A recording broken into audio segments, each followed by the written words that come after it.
Hey guys, welcome back to the channel. Welcome to another video. It is the return of the Premier League this weekend, which means it is the return of the Premier League prediction show. Going through round by round, each and every week, each and every game in the Premier League, giving my predictions. You know the drill by now, of course. This is what we did last year. This is what we did probably a little bit the year before. This is what we're returning to again. An interesting and a very exciting season is once again upon us. Another chapter in the history of the Premier League is about to begin and be written once more. And I, for one, am very excited as to what this season is going to be holding for us all to watch and unfold as time progresses.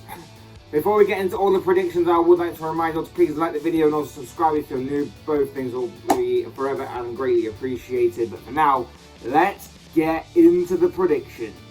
Everything begins Friday night. Friday night, we're at Selhurst Park for Crystal Palace against Arsenal. This is where the brand new season all begins. And of course, every game is massive now because of how the stakes have been raised by the likes of Liverpool and City in recent years and everything. Every game is massive. And obviously for Arsenal, when they look at their goal for this season, getting into the top four, this is massive for them. And their season begins at Selhurst Park against a familiar face in obviously Arsenal legend, Arsenal icon, Arsenal invincible Patrick Vieira and his Crystal Palace side.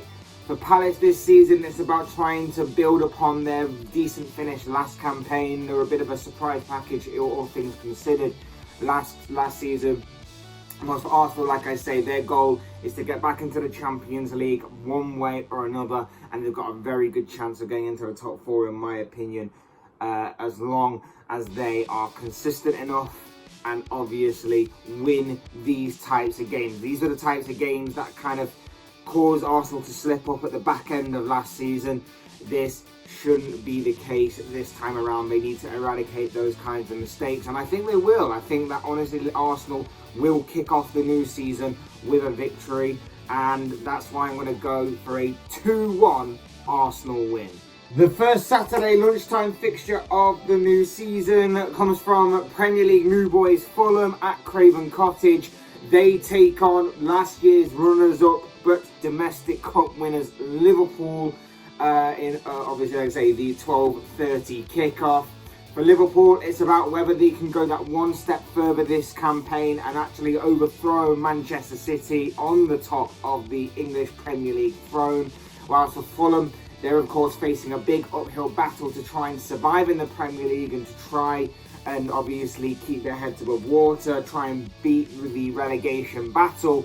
But like I say, it is going to be a very difficult task for Fulham ahead, and there's not much more of a difficult start than obviously Liverpool right now, who obviously are my team, and I think that they'll actually win this game. You do wonder whether playing a newly promoted side will give a bit more food for thought for Liverpool and maybe have a bit more of a cautious approach to it, just in case that they throw a bit of a surprise at the Reds. But I think that Fulham don't pose that kind of threat. I think Liverpool will be able to deal with whatever kind of threat that Fulham have, and that's why I'm going to go for a Reds win and say that Jurgen Klopp's side come out of this as 3-0 winners. One of Saturday's 3 o'clock games sees us Bournemouth. They are back in the Premier League, of course. They're going to be taking on Aston Villa. Interesting game, this one. Obviously, Bournemouth are again another one of those sides that have come up from the Championship last season, so instantly they're one of the favourites to go back down again for next season. They come up against a Villa side where Steven Gerrard really needs to try and take hold of this Villa squad and really try and mould it into his own, and obviously try and make it better than what it was last season. There were a lot of ups and downs last season, and now he's really got to try and find some sort of consistent level going forward. I think it will be a good season for Villa. I think obviously Gerrard will get there with this squad and give them a platform to really build upon for future years to come. Whereas Bournemouth, I don't see them beating the drop zone, to be honest. I think they have a decent chance of doing so, but I just don't think they will have enough to do it, in all honesty.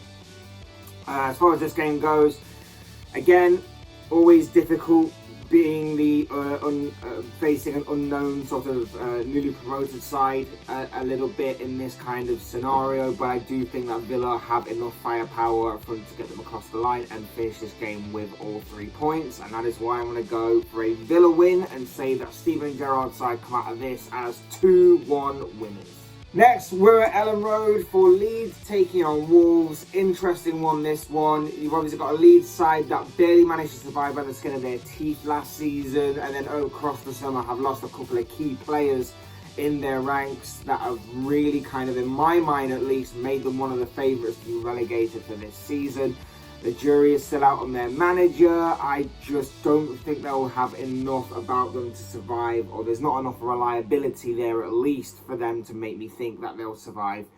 Whereas for Wolves, they tailed off a little bit towards the end of last season, but otherwise had a pretty solid season before that. They were solid defensively. They picked up a few good results here and there. They just didn't score enough goals, in my opinion, to really be challenging for higher places. And that's ultimately what cost them a little bit. As far as this game goes, I don't think that both these sides have done great amounts in the transfer window. I think they've both pretty much gone under the radar a little bit, apart from obviously Leeds' transfer business when it comes to outgoings. So, with that being said, it could be a difficult game to call this one, but I am going to go with a Wolves win. I think that Wolves will do pretty much what they did last season and scrape a 1-0 win here and there, and I think that that's what will happen again this time around. Wolves to win by 1-0. Our next game of focus, we're at St James's Park for Newcastle taking on one of the other Premier League new boys in Nottingham Forest. Very interested to see how Nottingham Forest will do this season. I spoke a bit about them across pre-season and across the summer as to how they'll play. They'll show no fear, and maybe that will carry on into this campaign and into their first game against the obviously mega rich Newcastle, who I think their transfer business has gone completely under the radar by a lot of people in making certain predictions and everything. So it'll be interesting to see how Newcastle do as well this season and how they show that progression from obviously last season where they beat the relegation battle. Eddie Howe and the money comes in and they all join together and they form this force that manages to stave off the relegation fight and now can look forward to a much brighter future ahead. For Forest, it's a brand new squad pretty much. They made a lot of transfer activity this summer. It's a pretty much brand new squad. It could throw Newcastle a little bit here with this kind of squad and how they're going to play and everything. And not only that as well, but obviously first game of the season, teams are just getting back into that competitive spirit after pre-season. Forest could spring a bit of a surprise on Newcastle here. In terms of result, difficult to call. I will admit that very difficult to call, but I'm going to go with a draw here. I'm going to call it down the middle. I'm going to say a draw. I'm going to say that Forest get their first point as a Premier League team. Newcastle get a point on the board as well. I'm going to go with a 1-1 draw here. Next up, the Tottenham Hotspur Stadium, Spurs versus Southampton. Spurs taking on the Saints. Interesting one, this one. Obviously, Spurs' transfer business has kind of caused Spurs fans to really hype up their own team this season. And everyone seems to think that they may have enough about them now to kind of challenge the likes of Liverpool and Manchester City possibly. Whilst others just think that they'll solidify a top 4 spot, and that is as far as what Antonio Conte's side will go. Obviously, for Conte, incredible manager. Of course, he can make even those average side even better. So maybe that is something for Tottenham fans to hang their hat on, so to speak, and maybe hope will happen.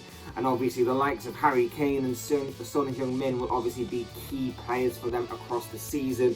As for Southampton, kind of went under the radar a little bit in parts of last season. A mediocre middle of the road season happened last campaign, and I see that happening again this season. But to say that they've got Spurs first game of the season, I think it's going to be a very tough ask of them to get anything from this game, because I just think that Conte's had time now to work with this squad. I think they're going to be solid defensively a lot this season, a lot of times for Spurs. And that is why I think if you're a fantasy football manager, probably go for a few Tottenham defenders, because I think that they will actually keep the most clean sheets across the campaign. And that's why I only see it finishing one way, and that's with a Tottenham victory. And that is why I'm going to go for a 2-0 Spurs win. The first Saturday evening kickoff of the new season is at Goodison Park. Everton, who were another team to barely manage to survive last season, take on Chelsea. Interesting one, this one. Obviously, Frank Lampard again, no stranger to Chelsea. Managing Everton now, obviously hosts his former team, the team that obviously made him the player that he was in Chelsea. Very intriguing game. Very intriguing game because Everton have looked poor pre-season. Chelsea have looked a little bit all over the place. There just seems to be something not right at Chelsea in terms of how the way they've conducted their transfer business. And I know there's been a transitional period of the power hierarchy changing and everything. But something at Chelsea just doesn't seem right across pre-season. Whilst at Everton, like I say, they've not looked good pre-season. They obviously didn't look good last year. You wonder if Lampard may change something there, and maybe they start to rebuild again. Whereas for Chelsea, you're just not sure. You're not sure on the full direction yet. You're not sure on the full direction of they need to prove themselves. As far as this game goes, though, I can only see it being one winner, and that is Chelsea. I think for all of what Chelsea have gone through this pre-season, they're still a very dangerous side in key aspects, and they've got some very good players in there as well. And I think they'll have too much for Everton to handle with the likes of Mason Mount, Raheem Sterling, and maybe even Kai Havertz, who may have a better season this campaign than he has done in previous years. So look forward to that, and I'm going to go with a Chelsea victory. I'm going to say that the Blues come out of this as 2-1 winners. Leicester Brentford is one of the Sunday games at the King Power Stadium. Again, interesting game ahead because Leicester obviously are the only side in the Premier League to have not signed anybody. Last season, I keep saying this, they were a bit underwhelming, they underperformed. They got a bit stale, in my opinion, and with signing nobody this campaign and with losing maybe a couple of players, or maybe even a couple of more as the transfer window continues, maybe they could get even more stale going forward. Whilst for Brentford, of course, is a massive Christian Eriksen type hole to fill, but they played very well, of course, throughout the majority of last season to spring a few surprises on teams and to battle really hard into a decent finish in the end. I just wonder if they will suffer with second season syndrome or not. Either way, this could be a very good game between two sides who like to get the ball down and play some really nice and attractive football. I could see this game going either way. Both teams do have match winners in there. The likes of Patson Daka and Jamie Vardy and obviously James Maddison if he is going to be playing for Leicester, whilst Ivan Toney is obviously going to be the standout player for Brentford. But I actually do see this finishing down the middle as a draw, and that is why I'm going to go for a 1-1 draw come the final whistle. Our penultimate game of this round of fixtures sees us at Old Trafford, a new era beginning at Manchester United as they take on Brighton. United, as I said before, a bit of an unknown entity this season. The Erik ten Hag era begins. They are a team that has gotten rid of a lot of dead wood across the summer. Fair play to them. They brought in a few new players as well, and there's still a few players that are being talked about as walking in at Old Trafford as the remaining weeks count down at the transfer window. One of them is Frankie de Jong. Surprise, surprise. We're still nowhere near seemingly close to a resolution and the conclusion in that saga, but again, that's for a video for another day. Whilst they take on a Brighton side who we know are a very good footballing side. Graham Potter is a very good manager. He's got a very good squad building up there. They're a very well-drilled, well-oiled machine. But you do wonder how well they'll cope this season with the loss of a couple of key players. Mainly Yves Bissouma and Marc Cucurella. That this situation is a bit crazy right now, and again, could be another video for another topic for another video on another day, but they are not going to be with them for this game on a Sunday. Interesting one to call.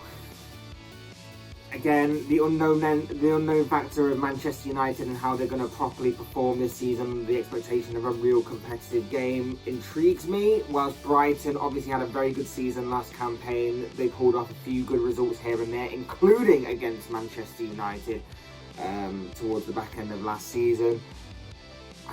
So it is sort of 50-50 this one, I think. I'm going to call it down the middle though. I'm going to go with a 2-2 draw come the final whistle. And finally, at the London Stadium, it's West Ham taking on the defending Premier League champions Manchester City.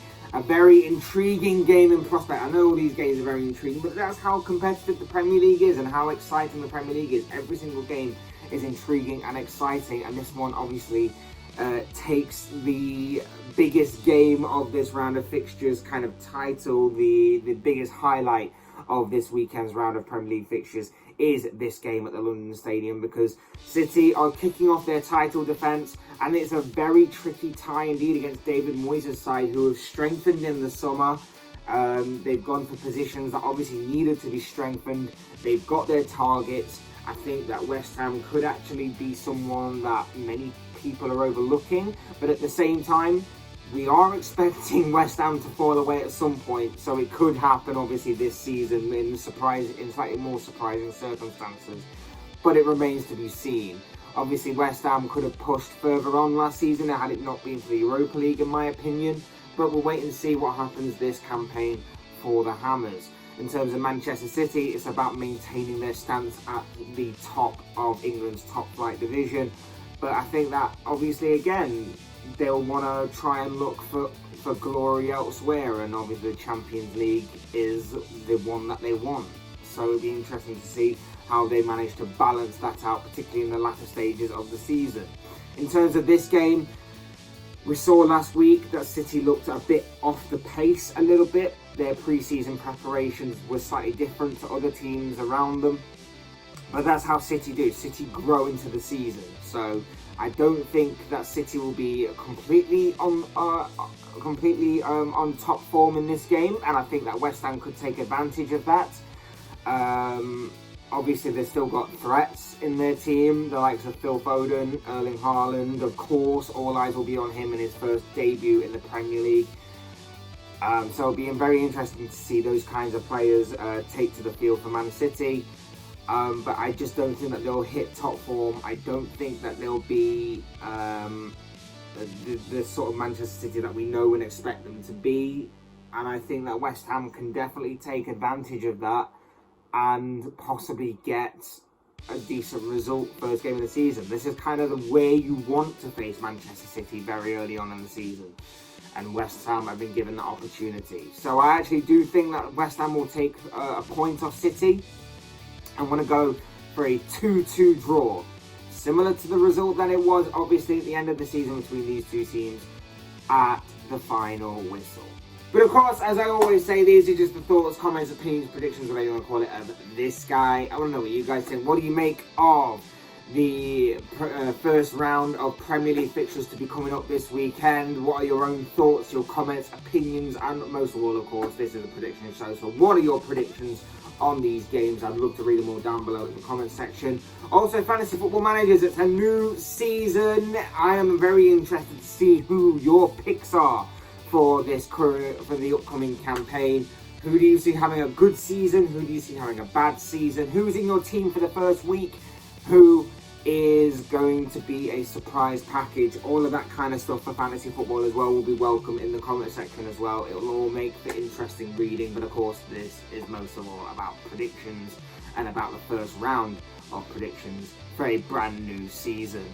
Otherwise, hit that like button on the way out if you enjoyed the video. Subscribe if you're new and want to see more content like this. Both things are always and probably greatly appreciated. And as always, thank you all so much for watching and listening. I've been Flex. This has been another Flex Talks video, and I will see and speak to you all again soon in another video.